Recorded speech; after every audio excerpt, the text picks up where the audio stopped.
इतना अहंकार बीजेपी को हो गया था कि उन्होंने तो गाना बनाया था कि जो राम को लाए हैं हम उनको लाएंगे। यानी इतना अहंकार प्रधानमंत्री और उनकी पार्टी में हो गया था कि वो प्रभु श्री राम को लाए हैं।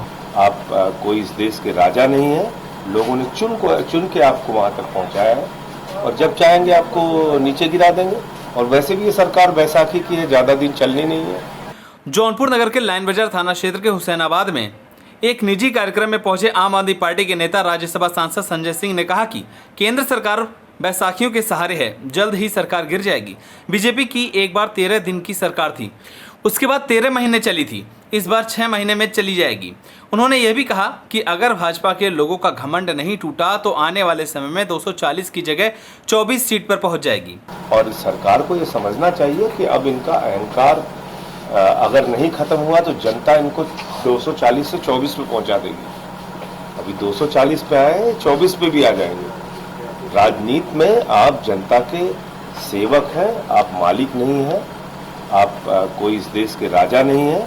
लोगों ने चुन के आपको वहां तक पहुंचाया है और जब चाहेंगे आपको नीचे गिरा देंगे। और वैसे भी ये सरकार बैसाखी की है, ज्यादा दिन चलनी नहीं है। ये सरकार ज्यादा दिन नहीं चलनी है।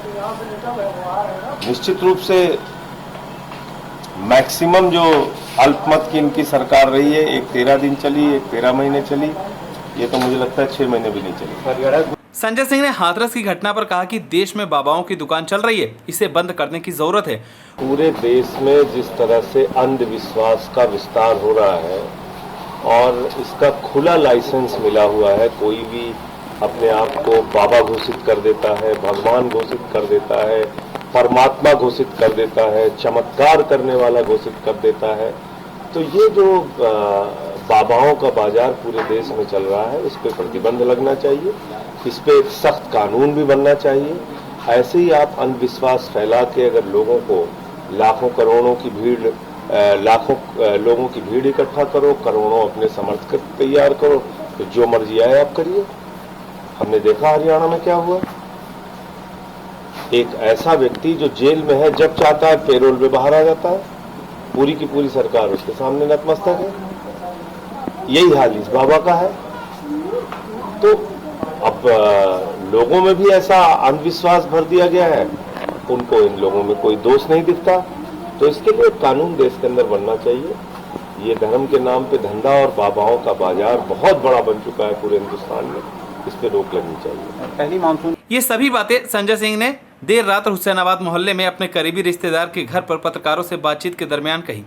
उन्होंने भाजपा पर हमला बोलते हुए कहा कि ये लोग इतने घमंड में चूर थे कि एक गाना बनाया था, जो राम को लाए हैं हम उनको लाएंगे, जिसके कारण प्रभु श्री राम रूठ गए और इसीलिए अयोध्या से लेकर जहां जहां राम जी गए थे वहां वहां हार गए।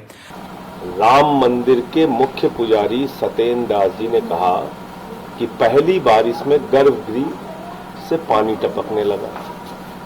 अब जब प्रभु श्री राम के नाम पर भी भ्रष्टाचार होगा, पूरे अयोध्या के अंदर जगह जगह सड़कें टूटी हुई हैं, 30,000 करोड़ रुपए खर्च किए जाने का दावा किया जा रहा है और हालत यह है कि कहीं सड़क टूटी हुई है, कहीं पानी भरा हुआ है। तो इसको तो निश्चित रूप से क्षोभ है, लोगों के मन में गुस्सा है कि आप भगवान के नाम पे वोट मांगते हैं और उनके नाम पे भ्रष्टाचार भी करते हैं और इसीलिए शायद प्रभु श्री राम ने इनके साथ न्याय किया है। इतना अहंकार बीजेपी को हो गया था कि उन्होंने तो गाना बनाया था कि जो राम को लाए हैं हम उनको लाएंगे। यानी इतना अहंकार प्रधानमंत्री और उनकी पार्टी में हो गया था कि वो प्रभु श्री राम को लाए हैं। तो कल को कोई भी बाप अपने बेटे से कहेगा बापू हम तुमको लेके आए, तो ये तो बिल्कुल गलत है। और मुझे लगता है इसीलिए अयोध्या हारे ये लोग, सुल्तानपुर हारे, प्रतापगढ़ हारे, कौशाम्बी हारे, प्रयागराज हारे, चित्रकूट हारे, रामपुर हारे, सीतापुर हारे, श्रावस्ती हारे, रामटेक हारे, नासिक हारे।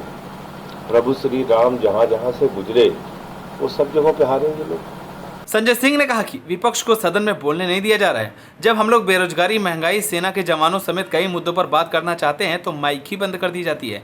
जौनपुर से शहर खबर के लिए दीपक श्रीवास्तव की रिपोर्ट। लगातार ये आरोप लगता रहता है कि माइक बंद कर दी जाती है हाउस में और पार्लियामेंट सेशन के दौरान सांसदों के साथ। अब आप देख रहे हैं कि अगर देश की संसद में लीडर ऑफ अपोजिशन को नहीं बोलने दिया जा रहा है, हम लोगों को बहिष्कार करना पड़ता है, तो संसदीय प्रणाली के अंदर पक्ष भी है, विपक्ष भी है। सत्ता पक्ष अपनी बात रखता है, उसके जवाब में विपक्ष अपनी बात रखता है। हम लोगों के मन में भी बहुत सारे मुद्दे हैं। अग्निवीर को लेकर सवाल है, महंगाई को लेकर सवाल है, अयोध्या में हुए भ्रष्टाचार को लेकर सवाल है, बहुत सारे प्रश्न हैं। किसानों को लेकर सवाल है, पहलवानों को लेकर सवाल है। आप बोलने ही नहीं देंगे अगर सदन के अंदर, तो कहाँ जाए। मणिपुर पिछले 1 साल से जल रहा है, प्रधानमंत्री जी को वहां जाने की फुर्सत नहीं है। लोग अभी भी रिलीफ कैंप के अंदर रह रहे हैं। एक कारगिल योद्धा की पत्नी को निवस्त करके घुमाया गया। मैंने उसका मामला उठाया तो सदन से मुझे 11 महीने तक सस्पेंड रखा गया। तो अभी 22 तारीख से सदन का सत्र फिर से शुरू हो रहा है। उसमें फिर से हम लोग ये सारे मुद्दे उठाने का प्रयास करेंगे, इंडिया गठबंधन के लोग।